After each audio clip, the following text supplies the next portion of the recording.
Alright guys, I'm making a video here and I want to show you something about micrometers that we've already been going over this quite a bit. You guys have your PowerPoint to tell you how to actually read the sleeve and the thimble and so on. But what I want to show you here, just to focus in, okay, is the fact that, would you guys agree here that I'm closed? Okay, and watch my technique here. Okay, the ratchet's ratcheting. Would you guys agree that that is zeroed? Yes. Okay. Now, I'm going to show you here. We have one that has been tagged by a student here that says that it is damaged and that it's 22 thousandths of an inch off. This is a Fowler brand here, and these are high quality.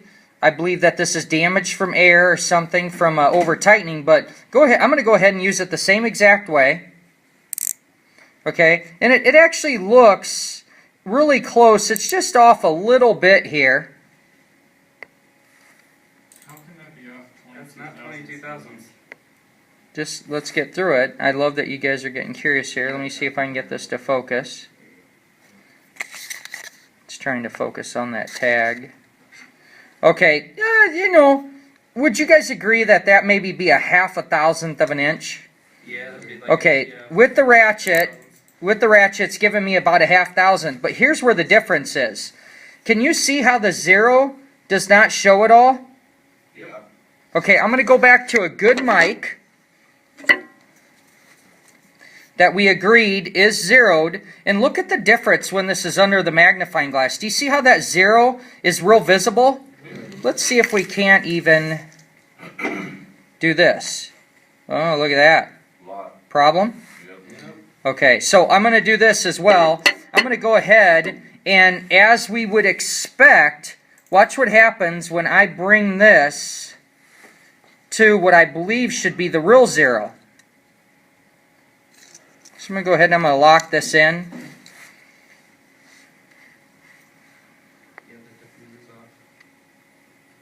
Now it seems way out in left field, right? Okay, just to make sure I didn't go too far, I'll go ahead and rotate this around. You know, one way or another, something's pretty goofy. Now, what they've done is they've taken and compared this to good micrometers to come up with the fact that it's off by 22 thousandths. But check this out now. So this is off. Look at this gap. I don't really believe this, you know, this is an exact measurement here, but we definitely got a problem, right?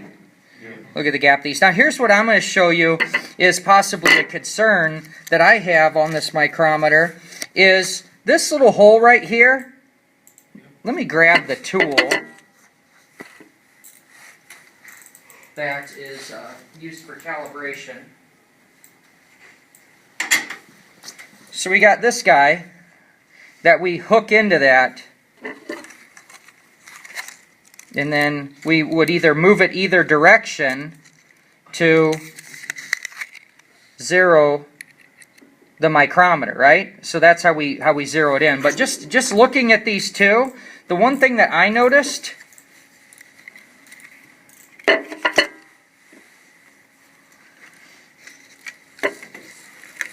is look at how much further out this one is compared to where the hole is next to the base. Yep. So we got something going on, right? So if we could move this in, we might be able to actually fix this. But I really believe that the micrometer itself is just plain going to be damaged, and here I'll explain why. And let's see if you guys would agree with this.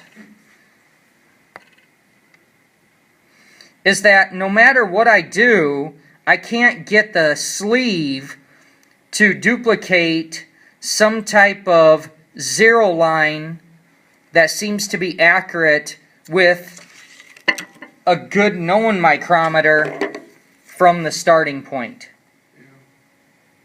Make sense?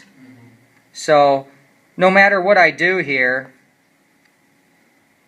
I cannot get it to duplicate. Kind of, would you call that like a half zero?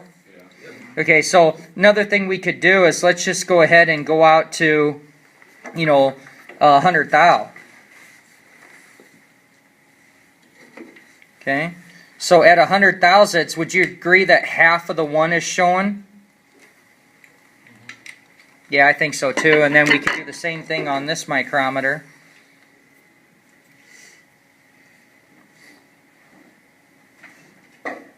And no matter what, do you see how it's just way off? Yep. How you got that gap between? So if you ever have that gap, something's wrong or something's going on.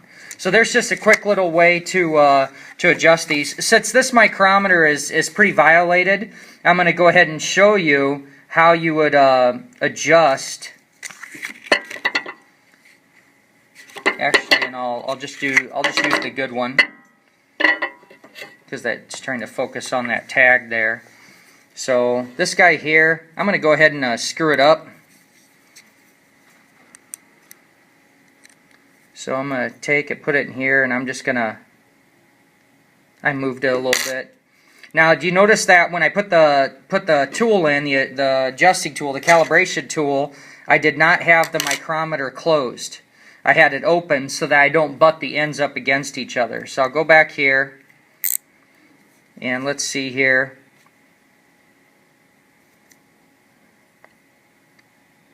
Okay, I'm off a little, right?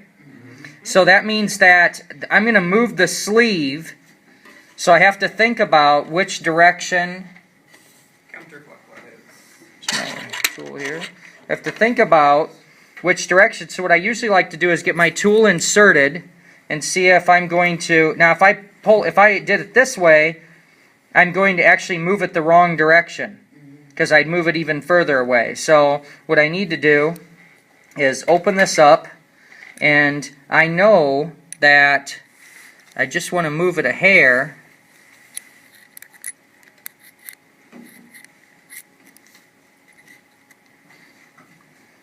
Okay, just a hair or so, and then you recheck yourself.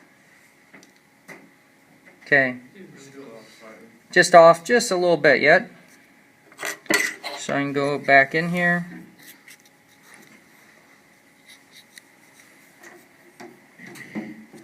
Having a hard time of doing this upside down. Normally I just, okay, so then I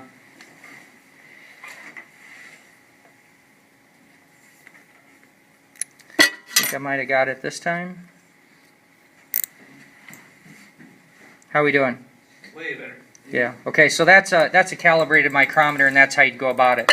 Just since we're showing some things here, if you're dealing with anything larger than a 0 to 1 inch mic, you're going to start to get anvils, if you will, or calibration tools that are for each micrometer in the set. So on this 1 to 2 inch, you see that we have a 1 inch micrometer, and when we set this to exactly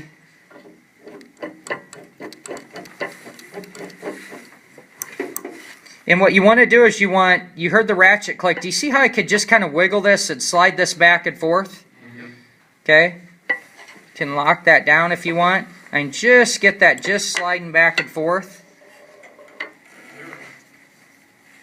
How would you say the calibration of this mic is?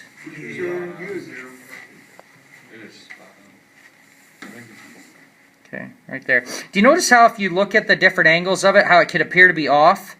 And, trying to get this to the camera just like you would hold it. Okay, you don't want to be looking on from above, and you don't want to be looking from below. You need to be looking right across that line there to make sure that you're zeroed or that you're dialed in. Okay, if this is off, you could see that it would alter your measurement. The reality of it is, for us, is that since we're dealing in thousandths, just once in a while 10,000ths of an inch, this might change us a half down either direction, which would potentially make a part bad that really isn't, or it could make a part good that really isn't. So the calibration part of that, guys, is pretty important, and this is how you do it.